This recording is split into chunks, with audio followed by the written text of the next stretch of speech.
Oops.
And a very good morning to you. This is Mirador Television broadcasting out of the White Hart Hotel in Lewes. It is the 22nd of May, yes, 2023. The time is 8:34.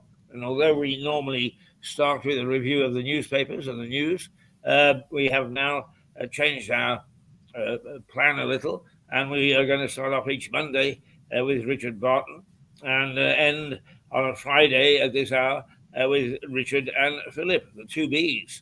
And here he is, all ready to go. Good morning, Richard. Morning, Keith. That is subject to other commitments, but Philip, as you can imagine, does have to do quite a lot of work of that unpaid community work with it because of his problems. But anyway, Keith, now you're a high-profile celebrity figure, and so I know that your travel arrangements are not something that we should talk about generally. But might I just ask you this? Did you catch your usual bus this morning? I did. Well, that's good because I want to talk today about matters relating to road traffic offences. Right. Yes. And it's very odd because I decided on this topic before it came to light that our Home Secretary had been allegedly fiddling in some way with her difficulties for speeding. So it's just serendipity that the two things occurred, and I'm just trying to think what subject I can arrange to talk about next week, so that there's another cabinet minister who gets into trouble for that. Anyway, We're trying to arrange it. um, she ended up getting 3 points for speeding. Speeding is the most obvious one that affects um, people because once they've got the material, it's very difficult to um, get away from a speeding fine and points on the license and license endorsed. I know people talk about Mr. Loophole, a solicitor who specialises in this sort of work, but for the vast majority of people, it simply doesn't work. So you get 3 points if you're just speeding normally, and you can go up to 12 points before you are liable to be banned from driving for a period of time. There is something that you can do at that stage, which is you can claim exceptional hardship, and therefore, please don't ban me, even though I've got 12 or more points. Please don't ban me because it will affect not just me but other people. Now, very bizarrely, you may remember this, Keith. It rather went under the wire as a news item, but the Duke of Norfolk tried to run exceptional hardship last year at Wimbledon Magistrates Court. Now, Of all the people who are going to have exceptional hardship, I would have thought the Duke of Norfolk is probably fairly low down on the list. Um, he's a fella who could afford a driver, I'm sure. But you do have that possibility. So if you accrue points, it's called totting up your points. If you accrue points to 12 points, then you're liable to some form of uh, ban. It won't be necessarily a very long ban. It depends what you're doing. If you're speeding at over, well, two things. Typically, and I say this quietly, and you're not to pass it on, Keith. If you are driving at 10% above the speed limit, they probably won't prosecute you. Probably won't prosecute you. So there's a leeway there that is permitted. If you're driving at, and in this country, the sort of the rule of thumb is if you're driving at 30 miles an hour over the speed limit, so let's say you're on a motorway and you're doing 100 plus, then you're in real trouble. That's when um, you won't just be seeing a solicitor and the magistrates, you might be seeing me, because that's when things get a little bit scary. Now, people complain about this. There are the Jeremy Paxmans of the world. I've got friends who complain about speed limits and that sort of thing. And in particular, they complain about the cameras. In fact, the cameras are enormously valuable. Not just in terms of minor speeding offences that I'm talking about. The cameras that are really useful are what's called ANPR cameras, automatic number plate recognition cameras. Doesn't need somebody to be looking at them, but if they're able to pick up, and they generally are able to pick up the index, the registration number, in other words, of the vehicle, a vehicle can be traced.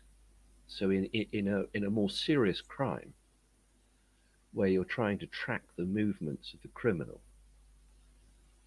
you can use the ANPR, typically along with cell site analysis of the phones, and that's something else that maybe at some stage we should have a chat about. And you can literally plot where somebody's gone from their home address to where the drug drop was, and then back again. And I personally don't see there's anything problematic about that. There are some people who are keen to say it's an infringement of their human rights, etc., etc. The state looking at them. I don't mind the state looking at me, because I'm not actually doing anything like that. In fact, there's a little twist at the end of this, Keith. Little twist at the end of this little chat I'm going to have with you, which I'll come to. We move up the scale. So you've got just straight speeding. I say straight speeding, it's an awful thing to do it, because you could cause crashes. Some people say, well, what? People regularly drive over the speed limit. Why don't we raise the speed limit to meet what they're doing? There's a very good answer to that, which is that people are always going to slightly try to break the law on that. They're always going to slightly want to push the edge. So let's say on a motorway, 70 miles an hour speed limit. People drive at 75. They get away with 75. If you made the speed limit 75, then people would start driving at 80. So in fact, it's not to do with the strict law at all. It's to do with the human condition, where we always like, as I say, to push the boundaries a little bit, and raising the speed limit would cause that problem. There's some very interesting studies on this very topic about speed limits and the effect they have. As you probably know, Keith, um, a few years ago, I can't remember how many years ago, it's not that long ago, the centre of Lewis became a 20-mile-per-hour speed limit area.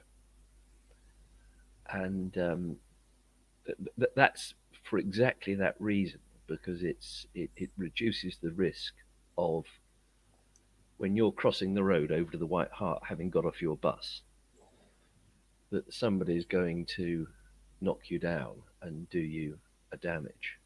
Um, I'm afraid to say lots of the drivers don't follow that, and where I live is just at the edge of that. And as they come out of the 20-mile-an-hour speed limit, they accelerate off.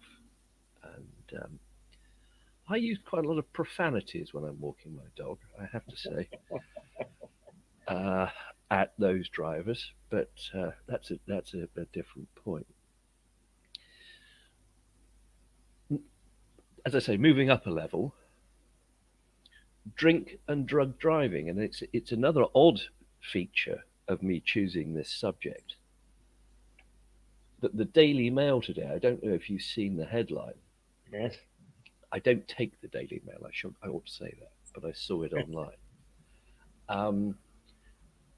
Are saying that there are now more cases of drug driving than drink driving. So, in other words, people being stopped because they're under the influence of drugs as opposed to under the influence of drink. I'm not sure that's necessarily right, but they do like a little bit of scandal, don't they? The Daily Mail, they like to have their headline. There's a limit to how much alcohol you can have in your bloodstream when driving. It's at the moment it's 35 micrograms per 100 milliliters of breath. It's 80 in the blood. And as you know, what will happen is that you will receive the offer of a test at the roadside if you get stopped, which is blowing into a device. And then if you're over the limit on that, they may well take you back to a police station and take a blood sample or a urine sample. You get the option of that. And you will, if that proves to be over the limit, then you will be proper. This isn't like speeding. This is proper disqualification. Minimum 12 months disqualification for drink driving. It can be very much more, depending on the circumstances of the case. It's a tricky little area because sometimes people, for example, think, well, maybe I could drink after the police have stopped me and that will mess up the figures. It doesn't necessarily, because they do what's called a back calculation. In other words, they say, right, at the time you were tested at the police station, you were at this level, and therefore there's a range of possible levels of alcohol that you had in your system at the time that you were stopped driving. And it's quite an interesting little point, Keith, because people metabolize alcohol at different levels. I have a friend who is a GP who a few years ago came round to my house with one of these breath test things that he got from America. It wasn't, he hadn't stolen it from a police officer or anything like that. And we sat down at my kitchen table, drinking wine and testing our readings. And he's a much bigger man than me. But in fact, he metabolized the alcohol out of his system at a much slower rate than me.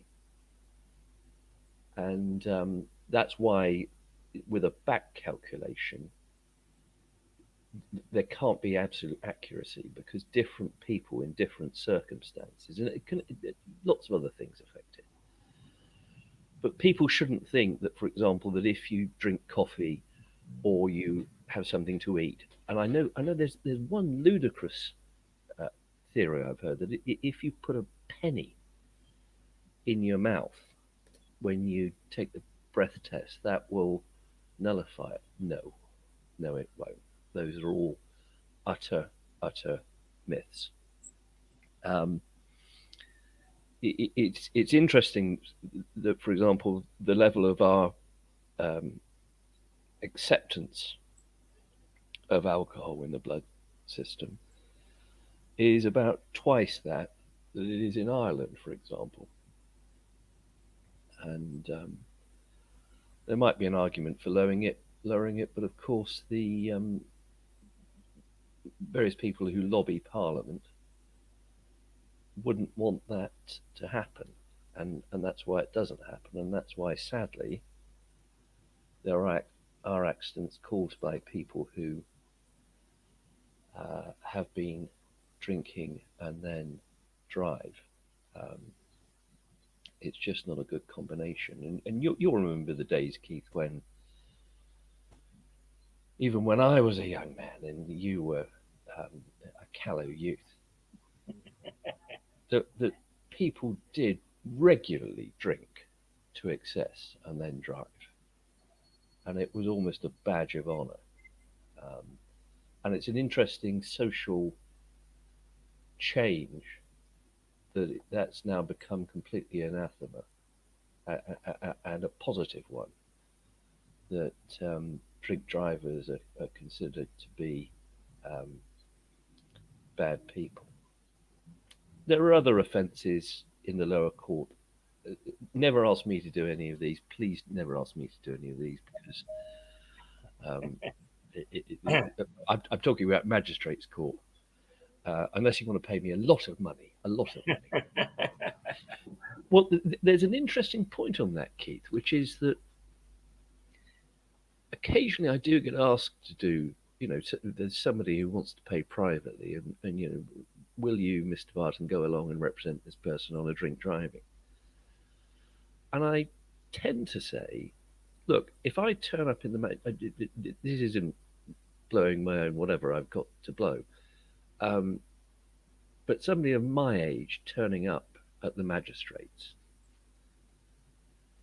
and they're bound to look you up and say, oh, he's the head of chambers. This person must have done something really terribly wrong. Sometimes it's much better to have a more junior person doing it because it doesn't raise that issue at all with the magistrates. Anyway, obviously, having no insurance is a problem, to say the least, and you can receive many points on your license for that, and your license endorsed, and typically will lose your license and have a ban. Oddly enough, there are two other offences sort of linked. There's having no driving license, having never had a driving license, in other words, which is treated. It's not a great thing, as long as your driving's okay. But the real killer one is driving whilst disqualified. So you've had a license, you've had it taken away for some offence that you've committed, and then you go out and drive, because effectively it equates to a contempt of court, because you decided that you will ignore the order of the court, which said you must not drive for X months, years, whatever it might be. And driving whilst disqualified, typically people will go to prison. No question. There's one other little offence there, which is of vague interest, which is this: is that when the Theft Act came in the 60s, and it redefined the concept of theft. So it was no longer larceny, it was theft. And the definition of theft is the dishonest appropriation of another person's property with intention permanently to deprive them of it. You can tell I've had that beaten into me over the years, can't you? So it's got to be dishonest, fine. Appropriation simply means taking. It's an old-fashioned word for taking. Another person's property, of course, you can't steal your own property. The important point is with intention permanently to deprive them of it. And when that came in, there was a problem because defendants were saying, well, I took the car, didn't I? I did take the car, but I didn't intend to keep it. And in fact, I just dumped it at the roadside. So technically, it's not theft because they're not seeking to deprive the person of it permanently.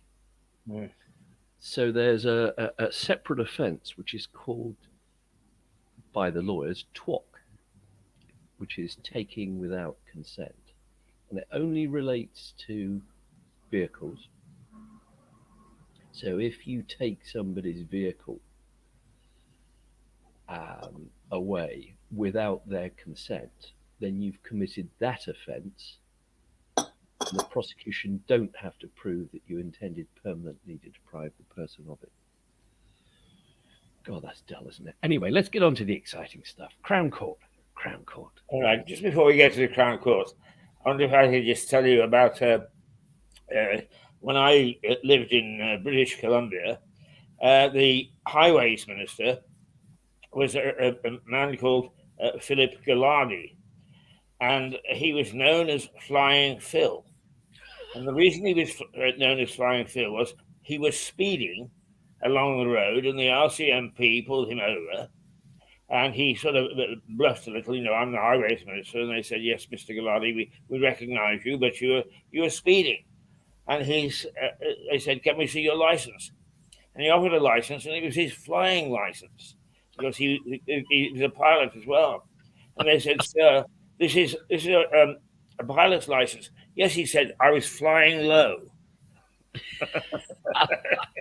And ever afterwards, he was known as Flying Phil Gallardi. Very good indeed. Yeah.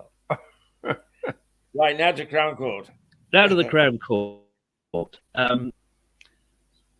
Different offences, some of which could be tried in the magistrates, but typically go up to the Crown Court. The one that is, or the linked offences that are most problematic for ordinary people, if I can put it that way, not habitual criminals, is careless driving and the linked offence of death by careless driving. Now, careless driving is driving below the standard of a careful and competent driver. And so it's relatively easy to commit careless driving. Careless driving, you'll get some points on, you'll certainly get points on your license. You'll get a fine. Your license will be endorsed. There's not much more of a risk of anything else than that. And when I first started, and I think I probably told you this already, Keith, there wasn't an offence of death by careless driving. And I certainly had cases where I was told, this is a careless driving case. You're not to mention the fact that somebody died, because it was deemed to be inappropriate and might sway the magistrates. But in more recent times, and it's an interesting change in the law generally, which maybe at some stage again I will come back to when I give my jurisprudence lectures over 6 months. Jurisprudence is legal theory, and it's a little pet topic of mine. We've moved to a more a criminal system that doesn't just deal with the level of blame, but deals with consequences more. So consequences become an important feature, and hence death by careless driving. So you could just be a driver who has a momentary lapse. You just fall below that level of careful and competent driver, and you could be looking at 5 years in prison. And those are some of the most difficult cases of this type that I deal with, because often as not, the people are, as I say, completely unfamiliar with the criminal justice system. Quite rightly, they've never been in trouble in their life, and you have to have those hard conversations with them where you say, you do know that if you're convicted, uh, there is a real possibility, a probability that you will go to prison. And it, it's a lively area for debate, anyway, if I can put it that way. There's then dangerous driving, which is the next step up. And dangerous driving is, as opposed to careless driving, which is falling below the standard of a careful and competent driver. For dangerous driving, there are two limits to it. Firstly, you fall far below the standard of a careful and competent driver, so it raises the bar. And secondly, that it would be obvious to a careful and competent driver that what you were doing was dangerous. And obviously, for dangerous driving, people receive significant sentences. Again, as one of the consequences change, in other words, the emphasis on consequences, there's now an offence of causing serious injury by dangerous driving. So that becomes a separate offence, aggravates it, and leads to higher sentences. And then at the very top of the scale, subject to something I'm going to say, there is death by dangerous driving. And all three of those have the same test in terms of standard of driving, but obviously they there's another requisite aspect to it. Very occasionally, as Wendy Joseph and I were talking about, cases of car death are dealt with as murders. That is where a car is used as a weapon, deliberately to run somebody over. And I've done those, and sometimes there are cases which are charged as manslaughter. And in fact, it ultimately doesn't make any difference in terms of sentence, probably, between death by dangerous and manslaughter. But it can be important that it appears on somebody's PNC, the Police National Computer Record, that in fact what they did was more than simply death by dangerous in some way. It was in fact manslaughter. But and if you commit death by dangerous driving, then you're going to prison for a very long time. They are, however, Keith, I have to tell you, some of the most interesting cases, challenging cases that I do. As I think I said the first time we spoke, the most important aspect is bedside manner. Because either you're dealing with somebody who, as I say, might be going to prison for a very, very long time, and you need to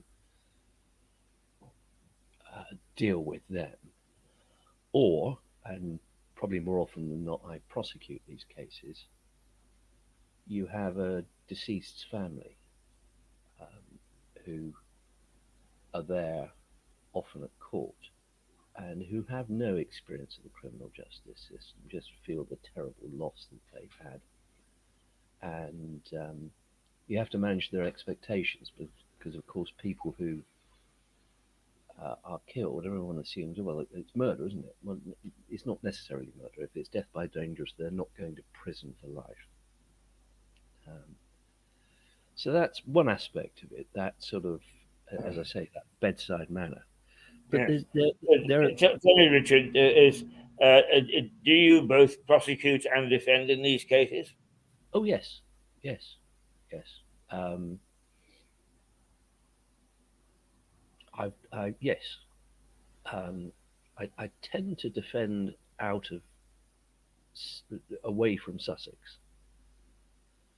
Oh, and just on that point, actually, good point you make, Keith.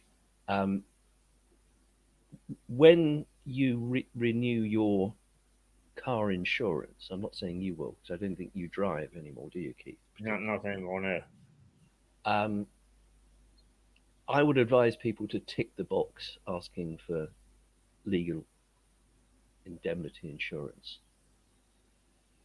Because what would happen, you won't necessarily get me, so that's probably a blessing, but you'll get proper legal advice paid for privately, and that means it will be all singing and all dancing um, in terms of your defence. Um, I did one for it was a quite significant character from a major bank, and it was tried in Newcastle.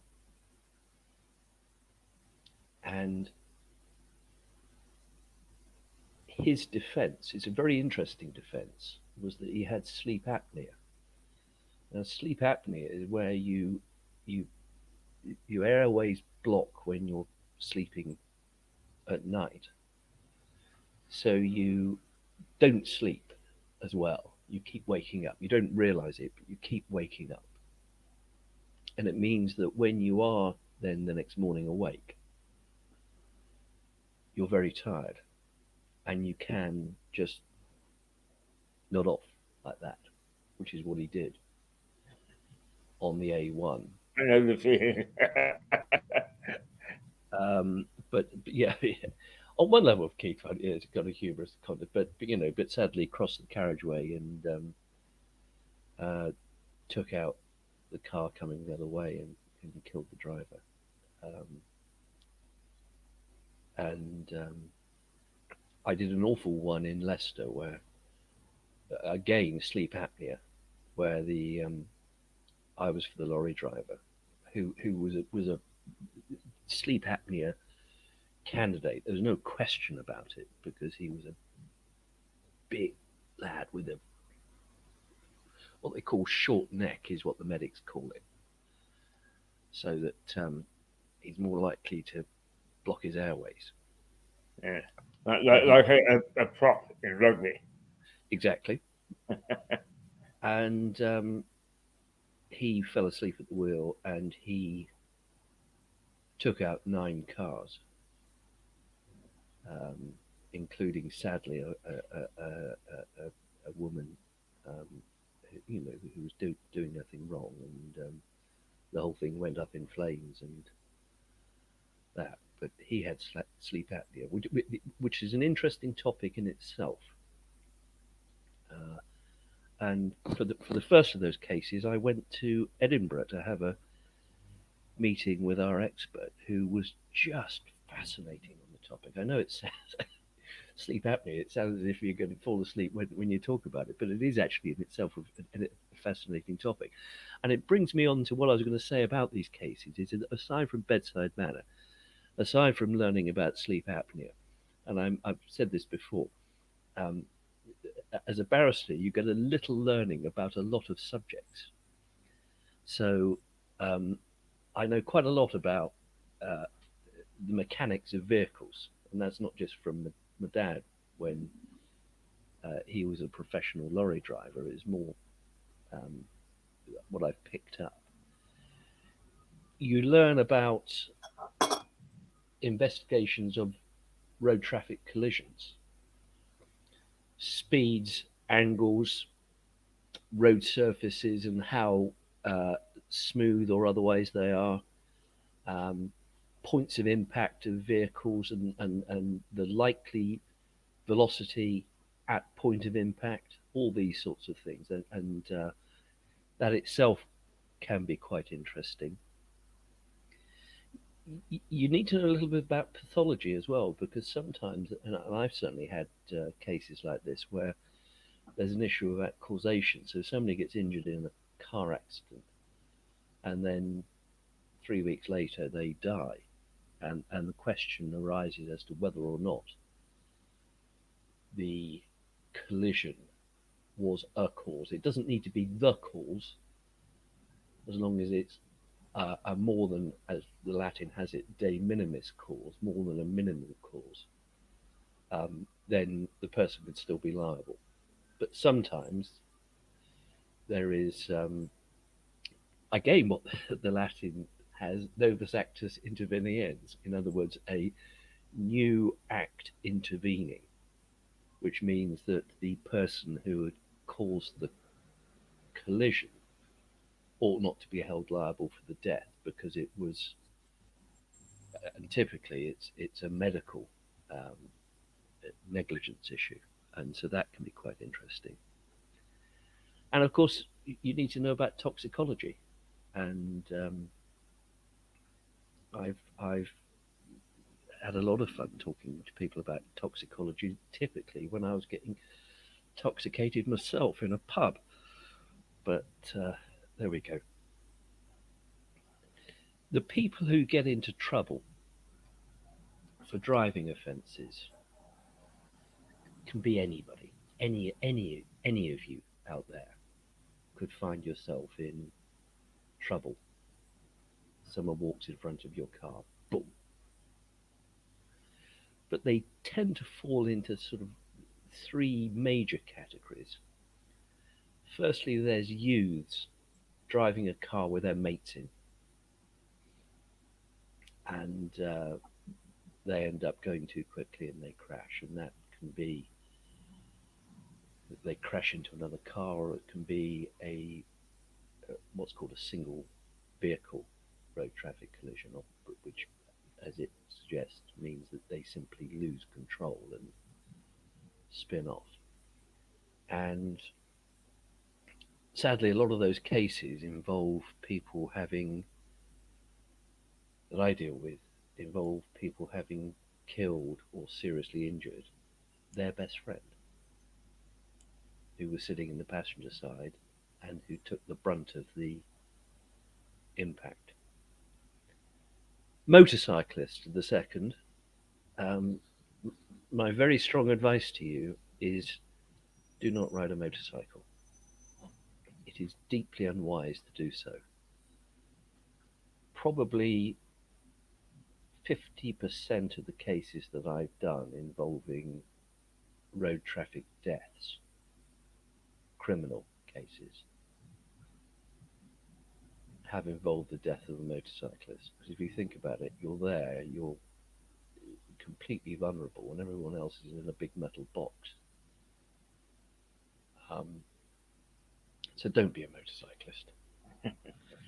And the third category, which is increasingly the case, are older people who frankly shouldn't be driving but continue to drive.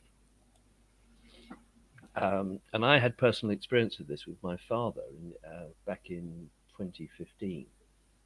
He was he had terminal cancer at the time, but he'd been a professional driver all his life. He, as I said, he was a lorry driver, and he would insist on taking the car out. And I had to say to him, "Look, you've got to stop doing this, Dad. You know, I don't want to be the one coming to court with you when you have caused something terrible to happen." And it got to the stage where I actually, when I went to visit him in Berkshire, I'd hide the car keys. He'd always find the buggers. He was very good at that. um, but so those are the main. There's nothing else that we do in this, certainly in this country, where we would permit members of the population to move around very quickly in large metal boxes in public, thereby creating a potential hazard to other people. It's only the convenience of you can get from A to B that makes it apparently um, acceptable. And Keith, the final thing I wanted to say is that having spoken to you at some length, sorry, more length than you probably wanted, I apologize, about, and I hope displaying a level of knowledge about road traffic matters, is this, and that is I have never driven.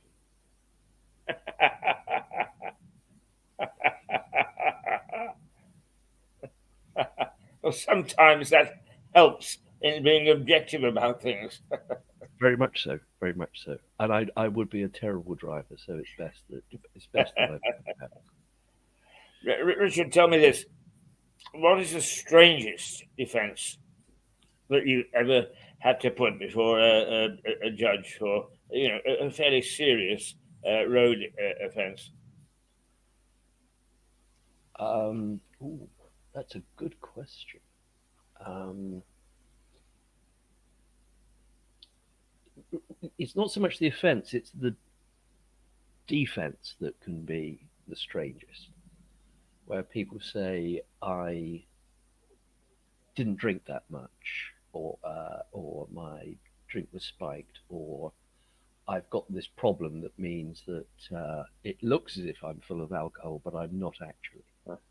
You get quite a lot of that going on, and almost invariably, people who drink drive, they either misremember or they lie about the amount of drink they've had. So they pitch up at court and they say, "Well, I had a pint and a half." They think, "Well, no, you haven't had a pint and a half. Don't be stupid, man." I did once. One of the things I did do was I spent an afternoon with what was then the Forensic Science Service head of chemistry, and we had a very good conversation about this over a pint of beer, of course. And it was interesting to hear his views because about the rates that people metabolize alcohol, and how people do simply lie repeatedly about it. And it's not, there's no way around it. It's not as if that they've got a problem or anything of that kind. I did. A friend of mine, a colleague of mine, had a case that he was asked to do where it was the girl who, at the time, was doing the flake advert on the television, where she sat there seductively out in the country somewhere eating a flake. And she got stopped for drink driving. And her defense was, "I can't blow." And so he had to go into court and say, it's not her fault. She just can't blow. Apparently. Sorry, that's a little bit naughty, but yeah. Well, I wonder if I can give you not a strange case, but a case where I conclusively proved that I couldn't drive and then got into a car. When I worked in Vancouver, the police station and the court were joined. And at the back, there was a pub, which we went through the back door of the police station and through the back door of the pub. And it's affectionately known as Courtroom E. And we got to know the police quite well, being reporters. And they got very excited because and this would be in the 1970s, I guess, 1960s, in fact. These new machines to prove that you drink driving had come out, and they'd been on a course, and they were very keen to show us. So we all piled into the basement of the police station, and they showed us how to do it. Couldn't get any reading, so we went into courtroom E and had a couple of drinks, and then went back and blew again. Still couldn't do it, so we kept on going back and having it. And we actually then proved that we were too drunk to drive, got into our cars and went home. That reminds me of the story of the police car that's waiting outside the pub at kicking out time. And all the punters come out and get in their cars and drive off. And the last chap comes out and he's staggering around. And he fumbles for his keys, gets into his car, and the police go over and say, hello, sir, blow into this.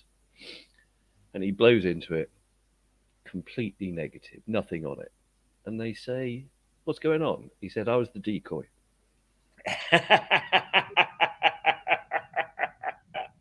Well, one final word, Richard, before we depart, and that is tomorrow, as you know, my walking is I have increasing difficulty. So, in fact, courtesy of the Parkinson's Association, I'm going to take delivery of a scooter. Oh, yes, and I'm going to be able to drive around Lewis at 8 miles per hour. Now, have you got any advice as to what I should do to stay out of trouble with the law? Don't ride your scooter. No, they're tricky things because you have to ride them on the pavement, of course, and people can get offended by that. And of course, the pavements in Lewis are a bit narrow, so take it gently to begin with. I wouldn't go down Station Street, for example, Right, or even follow the Prince Regent and try to go down Keir Street. Keir Street. Famously. No, you probably can be drunk in charge of a scooter, I would have thought. Because you can be drunk in charge of a whole range of things, including, for example, a horse as an offence. So you do need to be a little bit careful about that. Well, some of the jockeys that I've known should have been charged frequently for being in charge of a horse while they've had a few drinks. But there we are. I guess you never had to defend one of those. I've never defended a jockey. I know somebody who did. And it was rumoured that he wasn't paid a brief fee. He was simply every day given a tip for that day's races. Richard, thank you very much for joining us on Monday. And all being well, you and Philip will join us again on Friday morning. And these are not only informative but very entertaining. Both the stories and the information that you give us. And so we look forward. And as I said to you off air, the popularity, particularly you and Philip together, is climbing rapidly. So do keep the stories coming, keep the information coming. And certainly when the two of you, the two Bs as we now call you, cross swords, it is both amusing, entertaining, and informative. Oh, we're the Peters and Lee of the new era. There's no question about that. Yeah. Yeah. Well, Keith, I look forward to not being run down by you tomorrow. Well, I mean, you know, one of my favorite characters is this Toad of Toad Hall. Vroom, vroom. Do you want me to buy you a little bell or something for it so that you could, like a bicycle bell? Perhaps even a hooter. or maybe some flashing lights just to sort of. That's more like it. You're coming. Yeah. Keith, Richard, we'll have a good day.